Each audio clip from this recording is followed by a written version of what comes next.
నిర్మలమ్మ సదాశివం గారు ఇద్దరు కూడా పంతులు గారిని ఇంటికి పిలిపిస్తారు.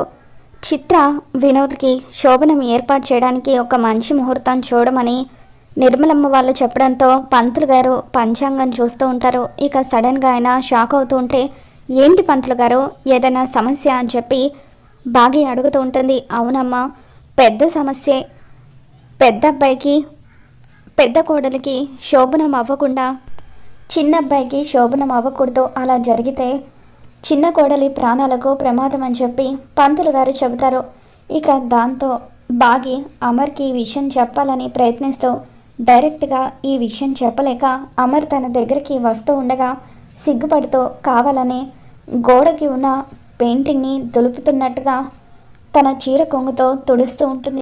అమర్ బాగి చెయ్యి పట్టుకొని పక్కకి లాగుతూ, ఏమైంది చిత్ర, వినోద్ ఇద్దరు వేరు వేరు గదుల్లో ఎందుకుంటున్నారు అని చెప్పి అడుగుతూ ఉంటాడు. ఇక దాంతో బాగి అంతా మీ వల్లే అని చెప్పి అమర్ బుగ్గ పట్టుకొని అంటూ ఉంటుంది. నా వల్ల నేనేం చేశాను అని అమర్ అంటూ ఉంటాడు. దాంతో బాగి పెద్ద అబ్బాయికి పెద్ద కోడలికి శోభనం అవ్వకుండా చిన్న అబ్బాయికి చిన్న కోడలికి శోభనం జరగకూడదట. అలా జరిగితే చిత్ర ప్రాణాలకి ప్రమాదం అని చెప్పి పంతులు గారు చెప్పారు అని బాగి సిగ్గుపడుతూ అమర్కి చెబుతూ ఉంటుంది. ఇక దాంతో అమర్ ఆలోచిస్తూ ఉంటాడు. మరి మొత్తానికి బాగి అమర్ ఇద్దరు అయితే శోభనం ద్వారా ఒకటి కాబోతున్నారు. మరి రాబోతున్న ఎపిసోడ్లో ఏం జరగబోతుందో మళ్ళీ మన ఛానల్లో తెలుసుకుందాం. ఈ వీడియో మీకు నచ్చినట్లయితే తప్పకుండా లైక్ చేయండి.